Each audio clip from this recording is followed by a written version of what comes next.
സൂപ്പറായിരുന്നു. KGF മോഡലോടാണോ? KGF മോഡലല്ല. KGF സ്റ്റോറി പോലെയൊക്കെയാണോ? അല്ല. അതൊന്നുമല്ല. ഭയങ്കര വ്യത്യസ്തമാണ്. വ്യത്യസ്തമാണ്. കണ്ടോണ്ടിരിക്കാം. പുലിയുടെ സീൻ എങ്ങനെയുണ്ട്? അതല്ല അടിപൊളിയാണ്. പാർവതി ഭയങ്കരമായിട്ട് മാറി. നമുക്ക് ഒരിക്കലും അക്സെപ്റ്റ് ചെയ്യാൻ പറ്റാത്ത വിധത്തിലാ. നല്ലതായിരുന്നു. ഒരിക്കലും നമുക്ക് വിശ്വസിക്കാൻ പറ്റാത്ത വിധത്തിലാ പുള്ളിക്കാരിയുടെ മേക്ക് ഓവർ. നല്ലതായിരുന്നു. കാണണം. സൂപ്പറാണ്. ഒരിക്കലും ഞാൻ ഇങ്ങനെ വിചാരിച്ചല്ല വന്നേ. പടം കാണണമെന്ന് വിചാരിച്ച് വന്നതല്ല. ഇൻഡിപെൻഡൻസ് ഡേയിൽ ഒന്ന് ഫ്ലാഗൊക്കെ ഉയർത്തി ഒന്ന് വന്നപ്പോൾ കുട്ടികളുടെ കൂടെ വന്നതാണ്. ഞാൻ ഒരിക്കലും കാണണമെന്ന് വിചാരിച്ചല്ല. കണ്ടില്ലെങ്കിൽ ഭയങ്കര നഷ്ടമായിരുന്നു. Thank you. കൂടുതൽ ഇഷ്ടപ്പെട്ടത് ഇത് പണ്ടത്തെ കഥയാണ്. പിന്നെ ബ്രിട്ടീഷുകാരൊക്കെ പറ്റി ഗോൾഡ് മൈൻ ചെയ്യാനാണ് ഇതിനകത്ത് മെയിൻ. പിന്നെ ഇത് റിയൽ കഥയാണ്. വിക്രം ഒക്കെ അടിപൊളിയായിരുന്നു. Vikram. What about the performance? Everyone has done better. Parvati and Vikram has done a commendable job. And someone with the acting prowess of Vikram, this film is a much more important thing in his career. And the politics? Political, as usual. As I said, like Ranjit's way of storytelling is very important and needed at times like this.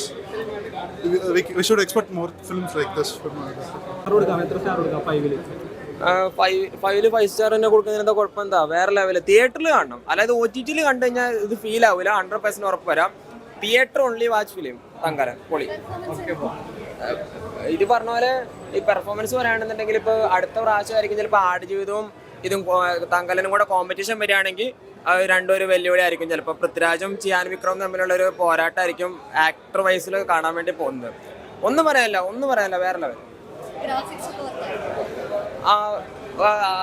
ഒരു തരത്തിലൊരു മോശമായിട്ട് ആ സിനിമയിൽ നമ്മൾ കണ്ടിട്ടില്ല. എല്ലാം പൊളി. ഒരിക്കലും ഒരു ഓവർ ഹൈപ്പഡ് പരിപാടിയായിട്ടില്ല. നമ്മൾ തിയേറ്ററിൽ എന്താണ് പ്രതീക്ഷിച്ചു പോയത് അതിന് മുകളിൽ കിട്ടിയിട്ടുണ്ട്. മ്യൂസിക് ഒക്കെ എടുത്ത് പറയണം. ജീവപ്രകാശാണ് മ്യൂസിക് വേറെ ലെവലായിട്ട് ചെയ്തിട്ടുണ്ട്. Hollywood level. ഓക്കെ എന്ന് പറഞ്ഞത് നമ്മൾ ഇതിനിടയ്ക്ക് വിക്രത്തിനെ കുറിച്ച് നമ്മൾ സ്ഥിരം പറയുന്ന ഡയലോഗാണ്. അതായത് രജനിയെ പാത്രയ്ക്ക്, കമലെ പാത്രയ്ക്ക്, MGR ഉമ്മാതിരി ഒരു നടികയെ പാക്കവേ ഇല്ലേ. ആ ലെവലുള്ള പെർഫോമൻസാണ് വിക്രം ഇതിനകത്ത് തന്നത്. കാരണം ഓരോ ലെവലും അതൊരു ഫ്ലാഷ് ബാക്ക് കാണിക്കുന്ന സീൻ മുതൽ ഇപ്പോൾ സിനിമയിലെ കറണ്ട് സിറ്റുവേഷൻ 1850 കാണിക്കുന്നത്.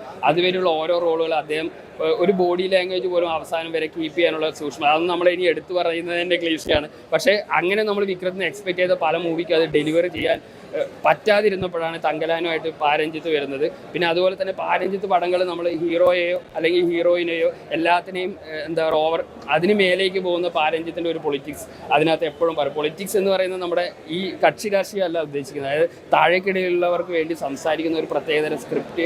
അത് എല്ലാവരും ഏത് ജനങ്ങളും അത് ഏറ്റെടുക്കും. നമുക്കറിയാം അത് സത്യമാണ്. പക്ഷെ അത് തുറന്നെഴുതാൻ ധൈര്യമുള്ള ഇന്ത്യയിലെ അപൂർവം എഴുത്തുകാരിൽ ഒരാളാണ് പാരഞ്ജിത്ത്. അപ്പോൾ പാരഞ്ജിത്തിൻ്റെ അതിശക്തമായൊരു സ്ക്രിപ്റ്റ് ഉണ്ട്. തുടക്കത്തിൽ ഈ എഡിറ്റിംഗ് പാറ്റേൺ നമ്മൾ ഫ്ലാഷ് ബാക്ക് ആൻഡ് കറണ്ട് കാണിച്ചുകൊണ്ടിരിക്കുമ്പോൾ നമുക്ക് വൻ കൺഫ്യൂഷൻ ആവും.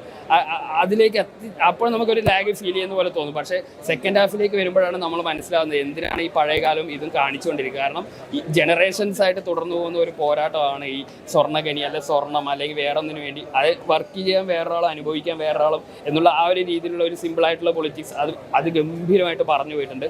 പിന്നെ വിക്രത്തിനൊപ്പം എടുത്തു പറയേണ്ട പെർഫോമൻസ് ആണ് പാർവതിയുടെ. വിക്രം പാർവതി പോകുമ്പോഴുള്ള ചില ഒരു ക്ലോസപ്പിൽ ക്യാമറ വെക്കാൻ ധൈര്യപ്പെടുന്ന ഒരു നടി ഓപ്പോസിറ്റ് ഉണ്ടെങ്കിൽ അത് അഭിമാനത്തോടെ പറയാം. അത് പാർവതി ആ രീതിയിലാണ് ആ കഥാപാത്രത്തെ കൺസീവ് ചെയ്തതും ഡബ് ചെയ്തതടക്കം ആ പെർഫോമൻസ് അടക്കം അതിഗംഭീരമായിട്ട് പാർവതി ചെയ്തിട്ടുണ്ട്.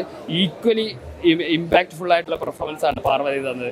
അതുകൊണ്ട് ഒരു മസ്റ്റ് വാച്ച് തിയേറ്റർ മൂവിയാണ്. കാരണം GV ബാക്ക്ഗ്രൗണ്ട് സ്കോർ ആ ഒരു വേണ്ട സ്ഥലത്ത് സൈലൻ്റായും ചില സ്ഥലത്ത് എലിവേറ്റ് ചെയ്തുള്ള ബാക്ക്ഗ്രൗണ്ട് സ്കോർ അതിഗംഭീരമായിട്ട് എൻജോയ് ചെയ്യാൻ പറ്റും. ആ സിനിമയുടെ ഫുൾ ഇമോഷൻസ് നമുക്ക് തരുന്ന രീതിയിലാണ്. അതുപോലെ ആർട്ട് ഡിപ്പാർട്ട്മെൻറ്റ് അതായത് ഒരു സിനിമാറ്റിക് ട്രയംഫാണ് ഈ സിനിമ. അതായത് ആടുജീവിതം ഈ വർഷം വന്നുകൊണ്ട് തന്നെ ഒരു കനത്ത ഒരു കോമ്പറ്റീഷൻ ആയിട്ടുള്ള ഒരു ഐറ്റം ആയിട്ടാണ് വിക്രം വന്നിരിക്കുന്നത്. നമുക്ക് ഇനി അതിലുള്ള ഒരു ചർച്ചകളായിരിക്കും. കാരണം ഇപ്രാവശ്യത്തെ അവാർഡിൽ ഇപ്പോൾ മമ്മൂക്ക, കാന്താര അതിൻ്റെ ഇത് പറഞ്ഞ പോലെ തന്നെ ഈ വർഷത്തെ ഒരു അതിഗംഭീര പെർഫോമൻസുകളിൽ ഒന്നായിട്ടും വിക്രത്തിൻ്റെയും പാരഞ്ജിത്തിൻ്റെയും സിനിമാ ജീവിതത്തിലെ വൺ ഓഫ് ദി ബെസ്റ്റ് ആയിട്ടും അല്ലെങ്കിൽ തമിഴ് സിനിമയിലെ one of the best creation ആയിട്ടും ഈ സിനിമ എന്തായാലും അറിയപ്പെടും.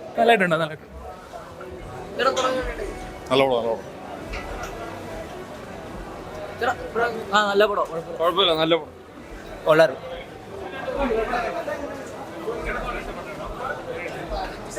കൊള്ളാം കൊള്ളാം കൊള്ളാം. KGF-ന്റെ സ്റ്റോറിയാണ് പണ്ടത്തെ. കുഴപ്പമില്ല.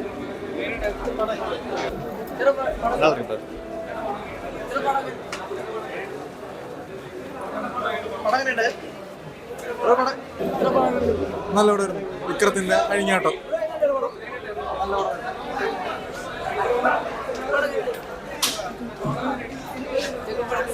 കൊള്ളാം, അടിപൊളി.